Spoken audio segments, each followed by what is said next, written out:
Franco Morbidelli is about to lose his place in MotoGP, and the people finalising the paperwork are not his rivals. They work for Valentino Rossi. Morbidelli is set to leave the grid for Ducati's factory World Superbike team in 2027, and, according to the reporting out of Italy and Spain, it is Rossi's own agents closing that deal. The public version is that Morbidelli is fighting for his seat, that form and results will decide it. That version is finished. His replacement is already picked. So what does it mean when the academy that raised you is the one arranging your way out? And why is his announcement being held back? This is not a journeyman losing a ride. Morbidelli finished second in the world in 2020. He won the Moto2 title in 2017. And he has 11 Grand Prix victories to his name.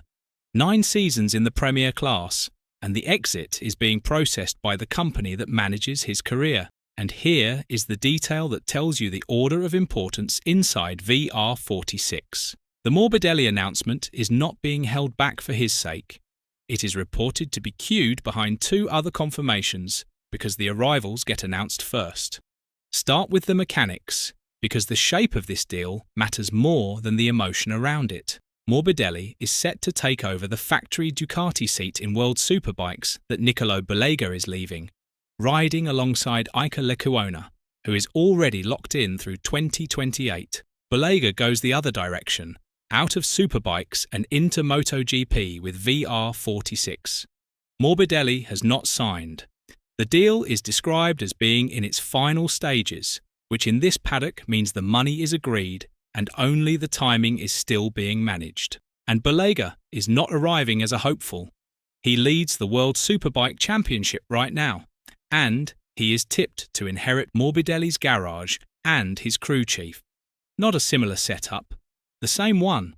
So if that seat was genuinely still open, why does the man taking it already know which side of the box he is walking into? Understand why Ducati pushed for Bulega specifically, because the Superbike results are the smallest part of it. He already has Premier class mileage, standing in for the injured Marc Marquez across the final 2 races of last season. And he has spent this year testing and developing Ducati's 850cc prototype, the machine every rider on the grid switches to in 2027. Ducati was not handing VR46 a Superbike champion. It was placing its own development asset inside a customer garage. Now the contracts, and this is where the story stops being about form. When Ducati and VR46 first moved for Bulega, they offered him a 1+1, 1 guaranteed season in MotoGP, with an option on the second. For a rider stepping up from Superbikes, that is a normal offer. Bulega's camp rejected it. He refused to spend the opening rounds of 2027 auditioning for his own future, and he wanted full factory backing, not satellite treatment. He held out for months. What he signed is still a 1+1, with the team holding 2028. Hold that, because it changes the shape of the other contract completely. The deal Morbidelli is finalising in World Superbikes is understood to be a single season for 2027, with an option on a second year that the team can exercise. Not the rider, the team. So the rider arriving in MotoGP and the rider leaving it end up on the same structure, 1 year and somebody else's option. Neither of them had the leverage to say no. Both are taking what is on the table. And oh yeah, there is one more part of this. And it is the part nobody in Italy wants stated plainly. Morbidelli's professional interests are handled by VR46's own management company, where general manager Gianluca Falcioni looks after his portfolio. Which means the negotiation moving him off the MotoGP grid is not happening between Morbidelli and some outside agency fighting his corner. It is happening inside Rossi's business. Morbidelli described that arrangement himself, long before it turned against him. "It's a very unique kind of negotiation," he said, and then he explained exactly how it worked. For sure, the more serious part is taken care of by Gianluca. So, he's the serious one, while between myself and Uccio, myself and Vale, we are just talking openly to each other. It's quite nice. It's quite nice. That was a rider describing the comfort of being handled by family. Put it next to what is happening now. and the comfort disappears. What is left is a man who never had a single person in that room working only for him. Asked directly about the Ducati Superbike link this month, Morbidelli answered like someone who already knows. "I cannot talk about that right now. I'm sorry. Riders deny things that are not happening. They do not apologize for them." And Rossi has not been silent through any of this.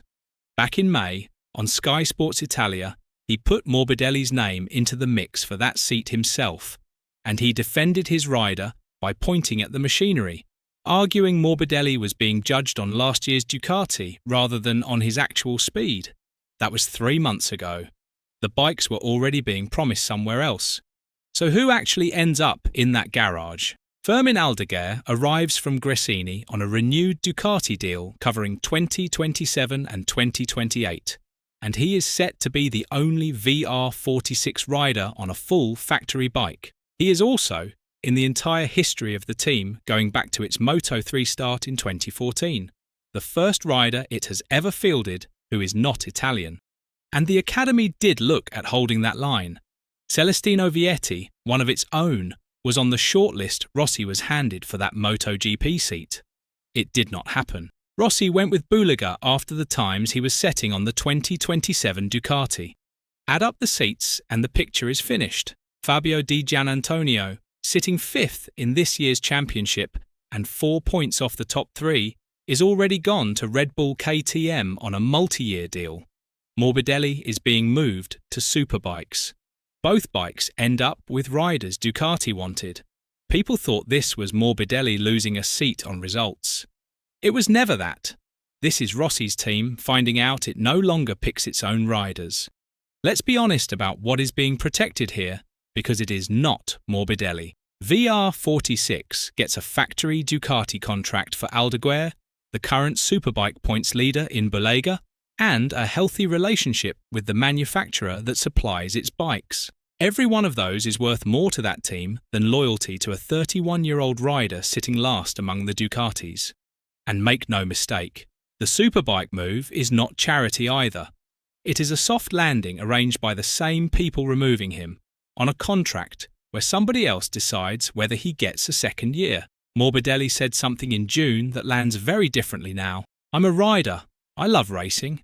I haven't finished my job here yet." He was talking about MotoGP. The decision about whether his job was finished had already been made by the people who were supposed to be on his side. That is the real story. Not a rider running out of talent. A rider running out of people whose interests still matched his own. The question was never whether Morbidelli deserved one more year in MotoGP. It was whether anyone inside that garage was still arguing for him. So what would you do if the people managing your career also owned the seat you were losing? Let us know in the comments below.